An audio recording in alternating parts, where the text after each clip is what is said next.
No vídeo de hoje, vamos utilizar os resultados preliminares demonstrados na aula anterior para demonstrar o teorema da aplicação inversa. Vamos começar recordando o enunciado deste teorema.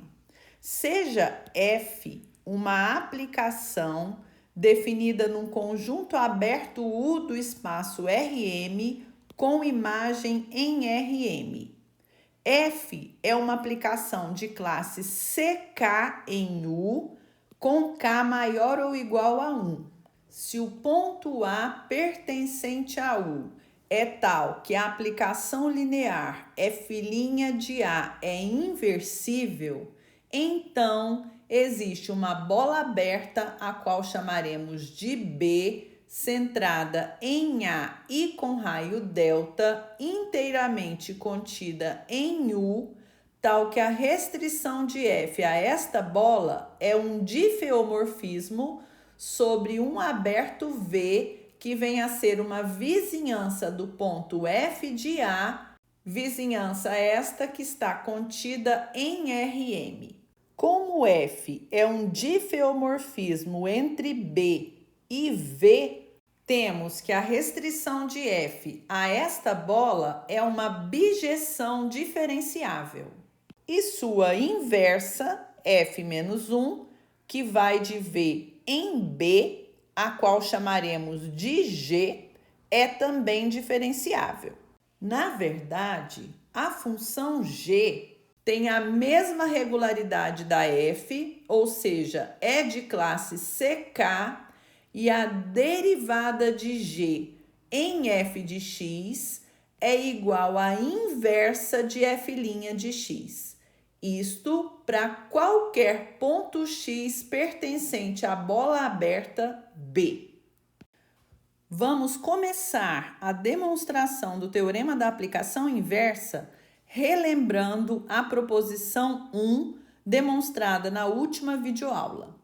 Ela nos diz que se F for uma aplicação definida num conjunto aberto U do espaço Rm com imagem em Rp, aplicação esta que é de classe C1 em U, e se para cada ponto A em U, F' de A é uma transformação linear injetiva, então, existem números reais positivos, delta e C, tais que a bola aberta centrada em A e com raio delta está inteiramente contida em U. Além disso, para quaisquer pontos x, y em B, tem-se que esta desigualdade é satisfeita, o que significa que a restrição de F à bola B é injetiva. Uma vez que as hipóteses desta proposição estão satisfeitas no enunciado deste teorema, podemos supor que a aplicação F é injetiva em uma bola aberta centrada em A e com raio delta, para algum delta suficientemente pequeno, e esta bola, a qual chamaremos de B, está inteiramente contida em U. Observe agora que, sendo F' de A inversível, o determinante jacobiano de F em A é diferente de zero. E sendo F uma função de classe no mínimo C1, sua derivada é contínua. Podemos supor, então, diminuindo delta, se necessário, que f' de x é um isomorfismo, ou seja, uma transformação linear bijetora para todo x suficientemente próximo de A. Para prosseguir, vamos relembrar o enunciado da proposição 2 demonstrada na última videoaula. Esta proposição considera uma aplicação F que vem a ser um homeomorfismo entre dois abertos U e V do espaço Rm, sendo o F uma aplicação de classe C1 em U. Se para algum ponto A em U a derivada f' de A é inversível, então o homeomorfismo inverso de F, o qual chamaremos de G, é diferenciável no ponto F de A, pertencente a V, sendo a derivada de G no ponto F de A igual à inversa de f' de A. Observe que, sendo F uma aplicação de classe no mínimo C1, F já é diferenciável. Já vimos que F é uma aplicação injetiva em B, sendo, portanto, inversível, e vimos também que f' de x é um isomorfismo em B. Se provarmos que f de B é um conjunto aberto em Rm e que a aplicação F é um homeomorfismo de B em f de B, a proposição 2 nos permitirá concluir que a restrição de F à bola B é um difeomorfismo. E, além disso, a sua inversa será dada por esta expressão, restando ao final apenas provar que a diferenciabilidade da inversa é a mesma de F. Seja B a bola aberta centrada em A e com raio delta que construímos no slide anterior, e seja F de B a sua imagem pela aplicação F. Vamos mostrar que F de B é um conjunto aberto em Rm. Vamos tomar de forma arbitrária um ponto P pertencente à bola B e vamos chamar sua imagem F de P de Q. A proposição 1 já nos garantiu que F, quando restrita à bola aberta B, é injetiva. Gostaríamos de estender a injetividade de F para o fecho da bola. Para isso, vamos diminuir o delta, caso seja necessário. Vamos mostrar que a compacidade do fecho de B implicará que F é um homeomorfismo entre B e F de B. Para verificarmos este fato, vamos considerar um conjunto fechado F contido no fecho de B. Uma vez que o fecho de B é limitado, F também o é. Sendo F fechado e limitado, podemos afirmar que F é compacto. Desde que F é, por hipótese, uma aplicação contínua, a imagem do compacto F também é compacta. Se este é um conjunto compacto, é também fechado. Temos, assim, que a inversa da aplicação F-1 leva um conjunto fechado num conjunto fechado, o que nos garante que esta é uma aplicação contínua. Temos, assim, que a aplicação F, quando restrita a B fecho, é injetiva, sendo, portanto, inversível. Acabamos de mostrar que a sua inversa é contínua.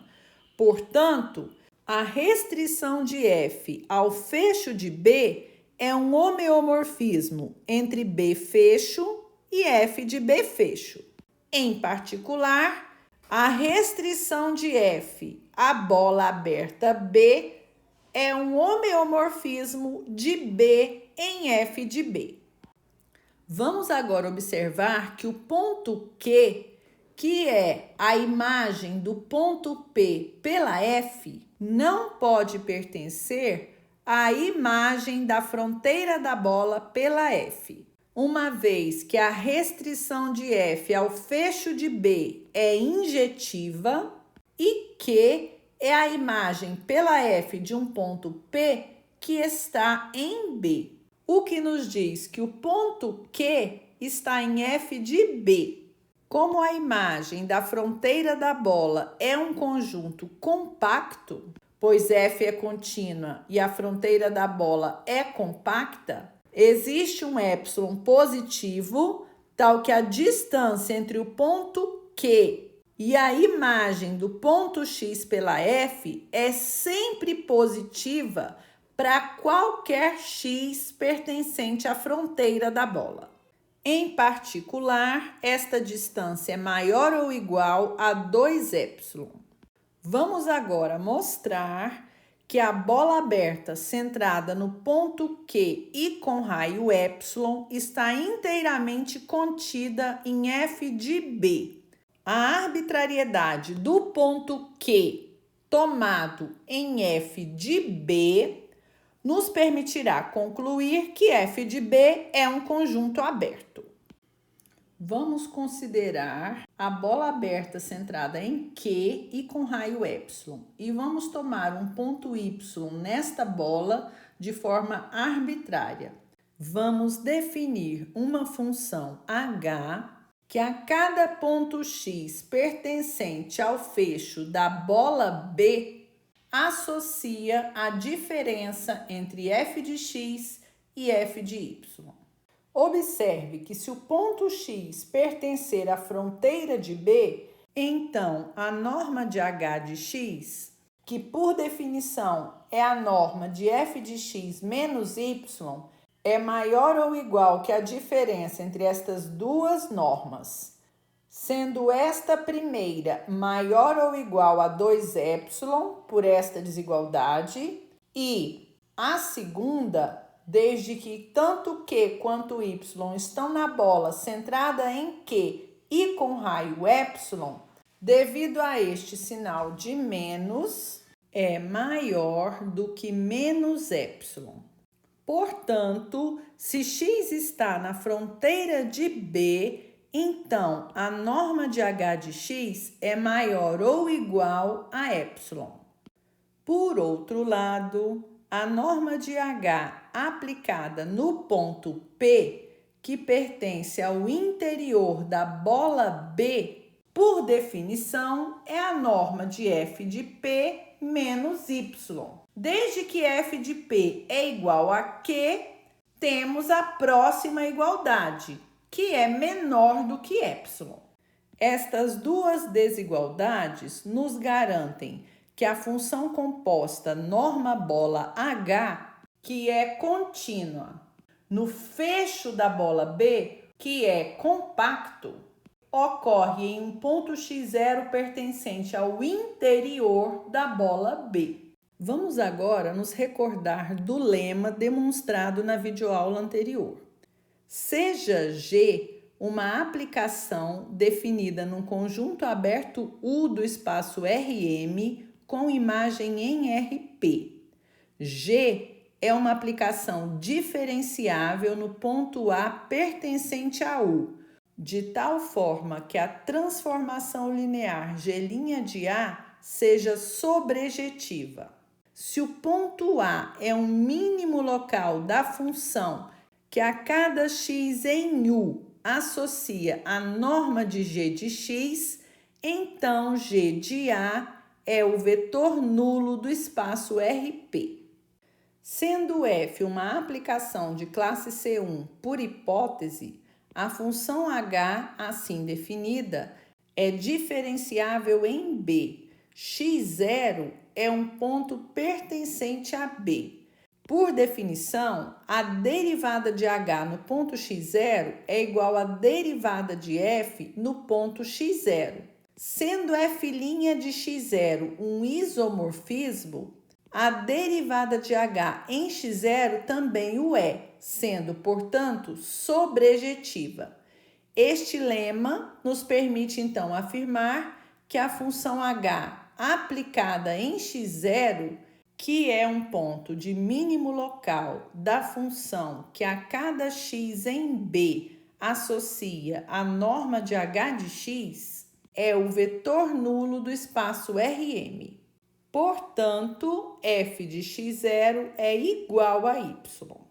Sendo x0 um ponto de B, concluímos que f de x0, ou seja, y, está em f de b.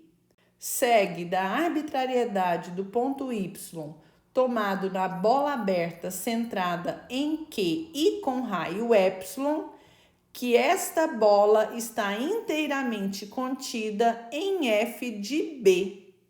Isto verifica a afirmação, ou seja, o conjunto f de b é aberto.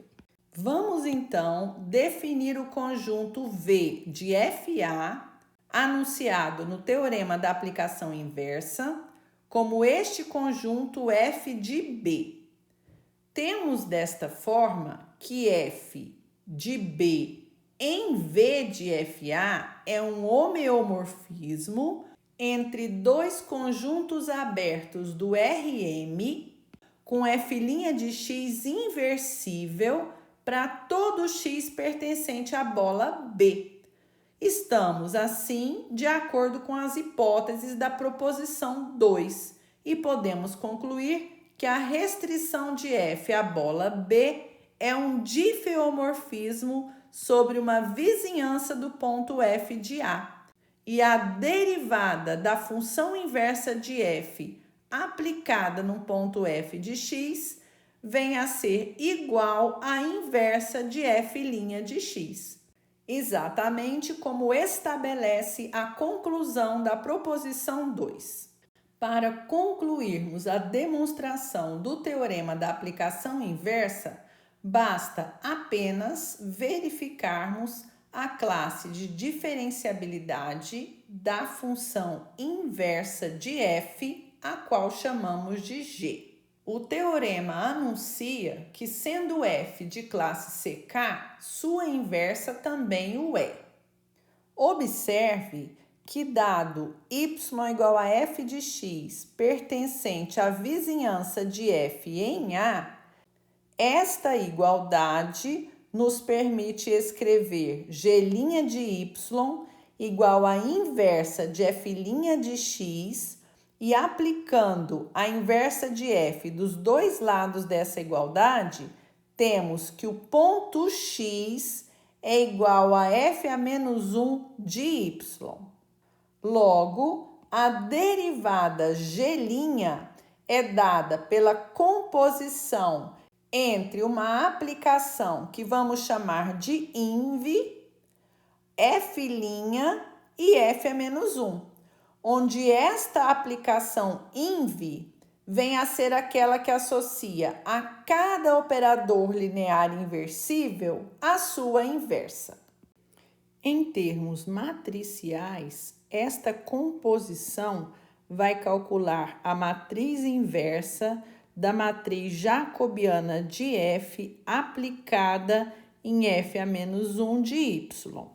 Esta é uma matriz quadrada com entradas reais, m' e m colunas. Vamos nos recordar que a expressão da inversa de uma matriz assim é dada por 1 sobre o determinante de A, que sabemos ser diferente de zero, vezes a matriz adjA, chamada a adjunta clássica de A.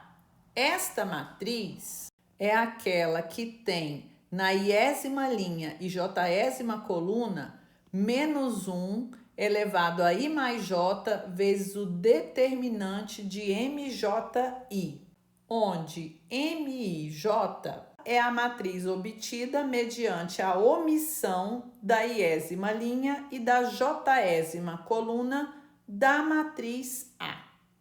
Esta expressão nos mostra que a aplicação inv é de classe C infinito. Por hipótese, sabemos que a aplicação f é de classe CK com K maior ou igual a 1. Vamos começar supondo que f seja de classe C1. Sabemos que f menos 1 é a nossa g. Desde que a aplicação g' existe, isso nos diz que g é diferenciável. Portanto, f menos 1 é diferenciável, sendo, portanto, contínua. Como f é C1, f' é contínua. e INV é de classe C infinito. Portanto, esta composição, que nada mais é que G' é contínua. Com isto, G é de classe C1. Portanto, se supomos que F é de classe C1, temos que a G também o é. Agora, se F for de classe C2, como G é de classe C1, F a menos 1, que é igual a G, também é de classe C1. Se F é supostamente C2, F' é C1 e INV é C infinito. Portanto, esta composição, que nada mais é que G', é de classe C1, o que nos permite afirmar que G, ou seja, a inversa da F, é de classe C2, assim como a F. Prosseguindo desta forma, temos que se F é de classe CK, então G, que é a sua inversa, também o é. Isto conclui a demonstração do teorema da aplicação inversa. Como exemplo de aplicação deste importante resultado, vamos considerar uma aplicação F de R2 em R2, que a cada par ordenado xy associa o vetor e de x cosseno y e de x seno y. Observe que F é de classe C infinito em todo o espaço R2. Calculando a matriz jacobiana de F num ponto arbitrário xy, encontramos a matriz quadrada 2 por 2, cujas entradas correspondem a estas expressões. Desta forma, o determinante da matriz jacobiana de F num ponto arbitrário xy é dado pela exponencial de 2x, que é diferente de zero para qualquer ponto xy pertencente ao R2. Isto equivale a dizer que a transformação linear F' é inversível, ou seja, é uma transformação linear bijetora para qualquer par ordenado do R2. Observe que estamos sob as hipóteses do teorema da aplicação inversa. Podemos então concluir que F é um difeomorfismo local. Veja que este é um exemplo de uma aplicação que é um difeomorfismo local, mas não global, uma vez que F não é injetiva globalmente, pois a imagem do ponto XY pela F é igual à imagem do ponto XY mais 2π, isto para qualquer ponto XY do R2. Vamos agora utilizar o teorema da aplicação inversa para demonstrar a versão geral do teorema da aplicação implícita. Já demonstramos este resultado no caso em que f é uma função real com domínio no espaço euclidiano Rm mais 1. Aquele será, então, um caso particular deste. Vamos agora considerar uma aplicação f com domínio no produto cartesiano entre Rm e Rp, com imagem em Rp. F é de classe CK, com K maior ou igual a 1, em uma vizinhança do ponto AB pertencente ao domínio da F. Este ponto é tal que F de AB é igual a um vetor C do espaço Rp. Seja M a matriz com entradas reais, P' e P colunas, cujas entradas são as derivadas parciais de primeira ordem das P funções coordenadas de F com relação às variáveis de ordem m mais 1 até m mais p no ponto AB. Vamos supor que o determinante desta matriz seja diferente de zero. Ou seja, vamos supor que M seja uma matriz inversível. Podemos então concluir que existem uma vizinhança aberta, a qual chamaremos de A grande, do ponto Azinho em Rm, e uma vizinhança aberta, que chamaremos de B grande, do ponto Bzinho em Rp, tais que para cada x pertencente ao conjunto A, existe um único ponto xi de x no conjunto B, tal que f de x xi de x é igual a C.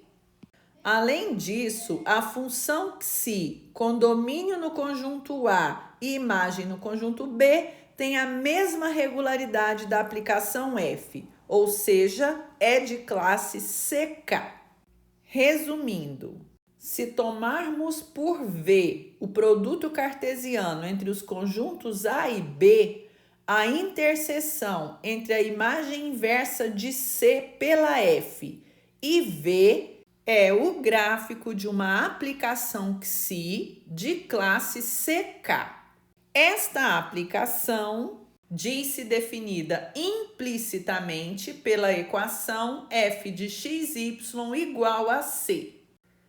Para demonstrar este resultado, vamos considerar uma aplicação f grande que a cada par ordenado xy do espaço Rm cartesiano Rp associa o par x f pequeno de xy pertencente ao mesmo produto cartesiano.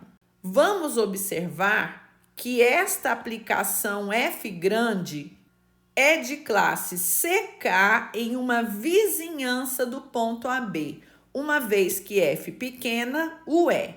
Veja que a imagem do ponto xy pela f grande é o par x f' de xy, com x em Rm e f' de xy em Rp. Portanto, este par pertencente ao produto cartesiano de Rm por Rp pode ser escrito desta forma.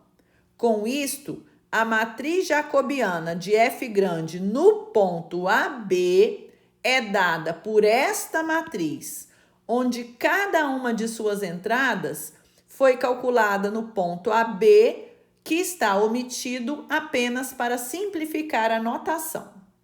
Vamos observar que a matriz jacobiana de f grande no ponto AB pode ser dividida em 4 blocos, cada um deles composto por outra matriz. Nesta primeira, temos a matriz identidade, M por M, que tem a diagonal com entradas iguais a 1, todas as demais entradas nulas. Esta matriz é a matriz nula, todas as entradas são iguais a 0. Esta é a matriz formada pelas derivadas parciais de primeira ordem das P funções coordenadas de f com relação às m primeiras variáveis, enquanto que este último bloco corresponde exatamente à matriz M dada no enunciado do teorema da aplicação implícita. Reescrevemos, então, esta matriz jacobiana desta forma. Isto nos permite observar que o determinante desta matriz jacobiana de f grande no ponto AB é diferente de zero, uma vez que o determinante de M, por hipótese, o é. Temos, então, que f grande é uma aplicação de classe CK numa vizinhança do ponto AB. Além disso, a aplicação derivada de f neste ponto AB é inversível. Portanto, o teorema da aplicação inversa nos permite obter abertos A grande e B grande, exatamente como no enunciado, e um outro aberto W, vizinhança do ponto f grande de AB, no produto cartesiano de Rm por Rp, tal que a função f grande é um difeomorfismo de A cartesiano B em W.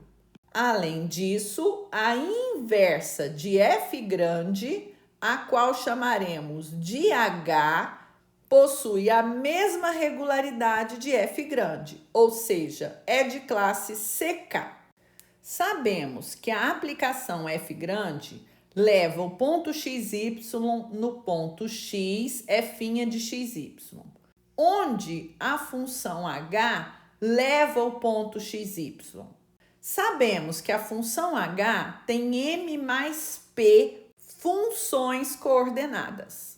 Vamos representar h de xy por duas coordenadas, sendo h1 a representante das m primeiras funções coordenadas de h e h2 a representante das p seguintes funções coordenadas de h. Como a aplicação h é a inversa da aplicação f grande, o ponto xy pode ser escrito como f de h de xy. Como escrevemos h de xy desta forma, temos a próxima igualdade. F grande leva o ponto xy em x f' de xy. Portanto, levará o ponto h1 de xy, h2 de xy em h1 de xy, f' de h1 de xy, h2 de xy.